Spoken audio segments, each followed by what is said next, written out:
Okay. So this is OET writing for nursing. So first of all, before we review your letter, I'm going to explain to you what the examiners are looking at for in your letter writing. Yeah. Okay. Usually there are 6 things that they are looking at for in your letter writing. And out of these 6 things, the number one is the most important in the sense that if you fail number one, even if you pass the rest of the other five parameters, you are still going to fail that exam. Yes. But if you pass the first one, you are likely to pass. It's difficult for you to fail. Let's take them one after the other, starting from the first most important one. The first most important one, what they are looking at for your writing is the purpose of the letter. Okay? Okay. For every case note that you are giving, there is what we call the purpose of that letter.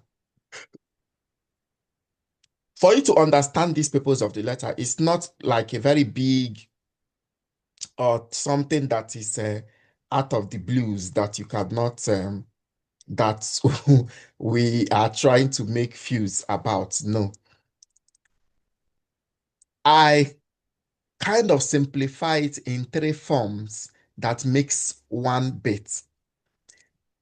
Because what the examiner will be looking at for is, did you achieve the aim of this letter? Why are you writing this letter in the first place?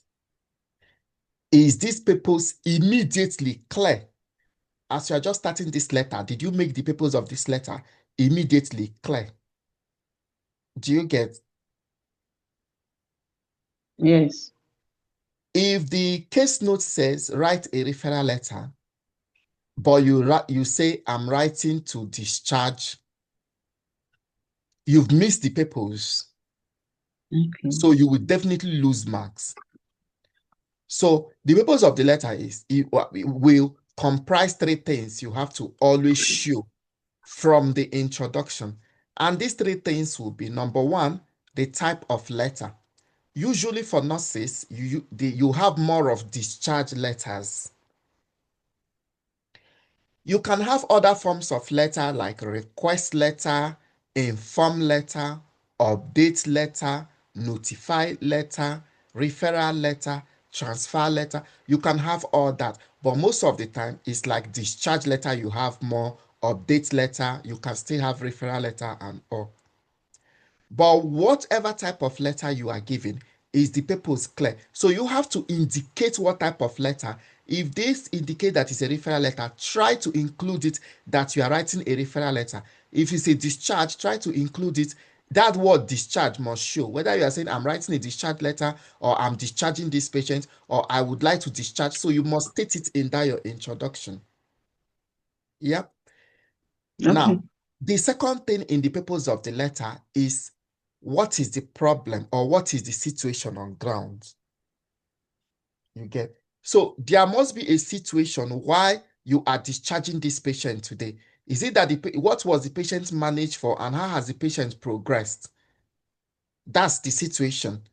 Now, the last thing is now the purpose. What exactly do you want the patient to do, the reader to do for this patient? Like a summary, not that you're going to detail everything in your introduction. No. Maybe you are Okay. discharging this patient for a follow-up, you just say follow-up.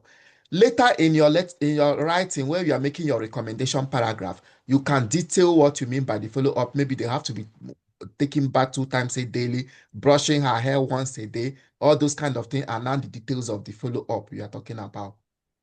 Or the what you want the reader may page is for follow-up care, to care for this patient, to take care of whatever it is, just state it. All these things I've said, these 3 things I've said, can just enter one sentence or at most two, but not more than that. Okay? In your Okay. introduction. And once you get your purpose of the letter clearly, the likelihood of you passing that exam will be the likelihood of you passing that exam will be very high. And once you get the papers, you start trying to also sustain that papers of the letter throughout the letter till the end of the writing. Now, the next thing is the content of the letter. The content of the letter. They've given you a case note. They've described some things in the case note that you are going to write. Now, the reader will be looking out. Have you selected relevant case note details? Did you add anything that is not in the case notes? Have you excluded irrelevant information that will not be relevant to the person you are writing? Because not everything in the case note you need to include. Depending on the person you are writing this letter, what information will be important as per the purpose of this letter?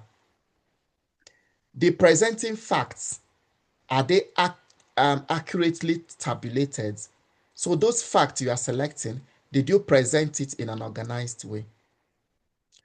When you are copying too many things in the note, you are likely to fail because your note is supposed to be precise and concise. It's not everything in that case note you have to mumble up in your letter writing. Okay? Because you are not asked to rewrite the case note. You are just asked to choose only what is important for the reader. That is all. Every other thing, you throw it in the trash bin. The number 3 thing they are looking at in your letter is the conciseness and clarity.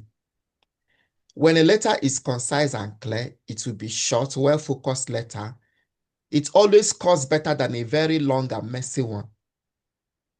So most letters that are very short within that 180, 170 something, 190, they score better than letter of over 200 words, then going to 250. Some will write.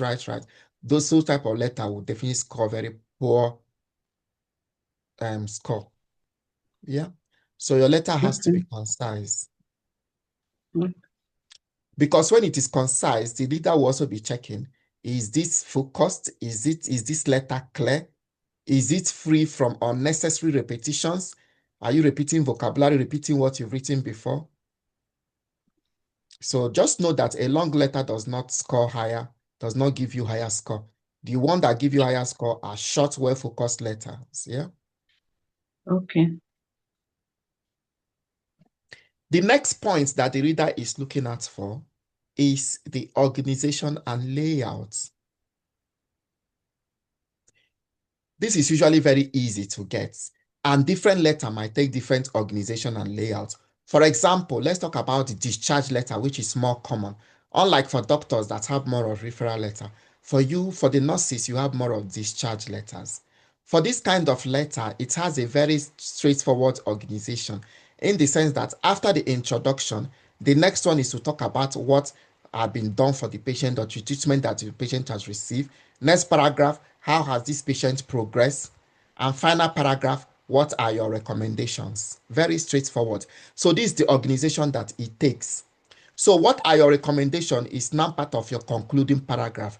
You don't make another conclusion again after tabling your recommendations. You don't come at the end and now say, in view of the above, I want to do. No, you don't do all that in the charge letters again. Okay.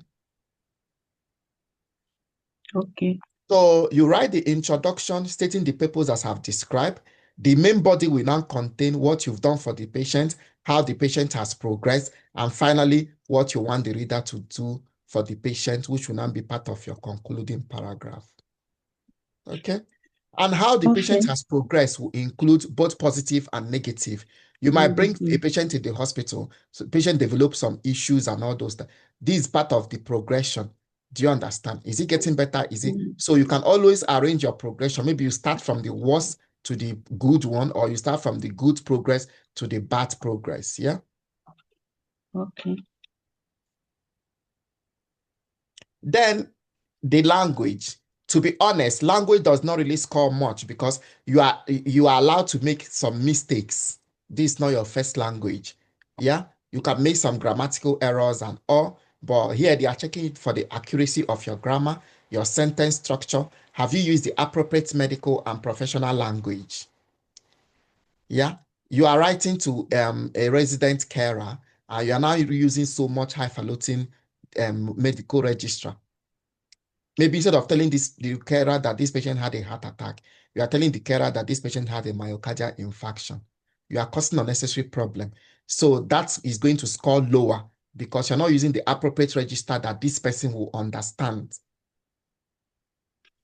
You get. So do not use too much medical jargon if the person is not too much like a medically advanced person.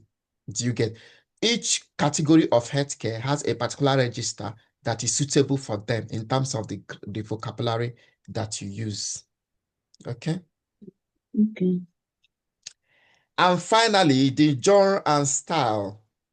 You get. In this case, that's where they are looking at. Are you polite when you are talking to this person you are referring to? Your tone, is it professional?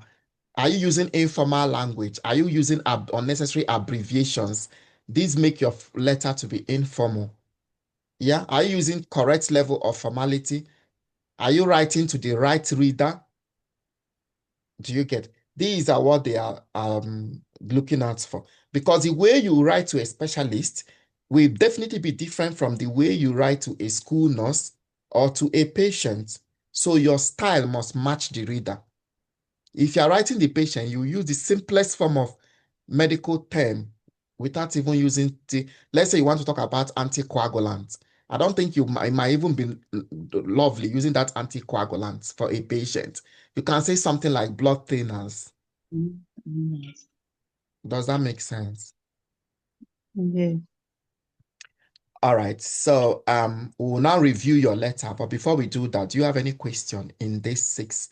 Now, just to conclude, for each of these parameters, they are scoring you 0 to 7. Okay. For each.